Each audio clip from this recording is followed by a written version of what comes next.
15वीं ईस्वी में किया था। कब किया था? 15वीं ईस्वी में किया था। यानी कुषाण वंश की स्थापना कुजूल प्रतिशत ने 15 ईस्वी में किया था। कब किया था? 15 ईस्वी में। कुषाण वंश के जो संस्थापक हैं यानी जो कुषाण है वो यूजी कबीला के हैं। कौन से कबीला के हैं? यूजी कबीला के हैं। कुषाण वंश में एक शासक हुए जिनका नाम हुआ कनिष्क। क्या नाम हुआ? कनिष्क। कनिष्क कुषाण वंश के सबसे महान शासक हुए। क्या हुए? इन्होंने 78 ईस्वी में। कब? 78 ईस्वी में कुषाण वंश के सम्राट यानी राजा बना। क्या बना? राजा बना। जब कनिष्क कुषाण वंश का सम्राट यानी राजा बना तो उसने एक कैलेंडर जारी किया।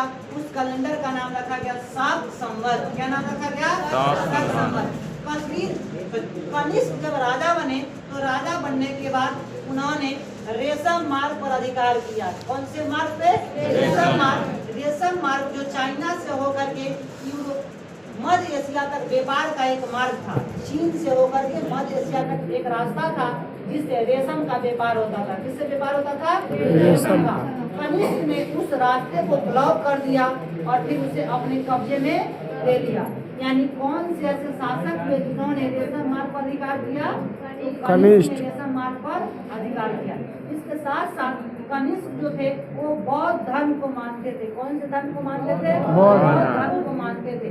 कनिष्क जब राजा थे तो कनिष्क के शासन काल में ही भारत में आलू यानी अरुए की खेती प्रारंभ हुई।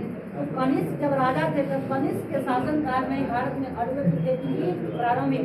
इसके साथ साथ एक फसल है जिसका नाम है नाशपाती। नाम सुने हैं?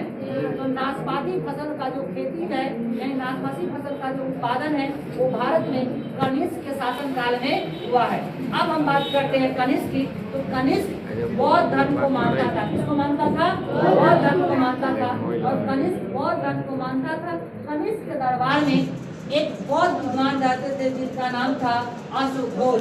क्या नाम था? अश्वघोष। क्या नाम है? अश्वघोष। अश्वघोष ने एक किताब लिखा है बुद्ध चरित्र। क्या नाम? क्या लिखा है? बुद्ध चरित्र। अश्वघोष ने एक किताब लिखा जिसका नाम है बुद्ध चरित्र। बुद्ध चरित्र जो किताब है वो बुद्ध चरित्र जो किताब है वो महात्मा बुद्ध की जीवनी बताता है। क्या बताता है? महात्मा बुद्ध की जीवनी बताता है। तो बुद्ध चरित्र से किसकी जीवनी की जानकारी मिलती है? महात्मा बुद्ध की। अब कुषाण बौद्ध धर्म को मानता था।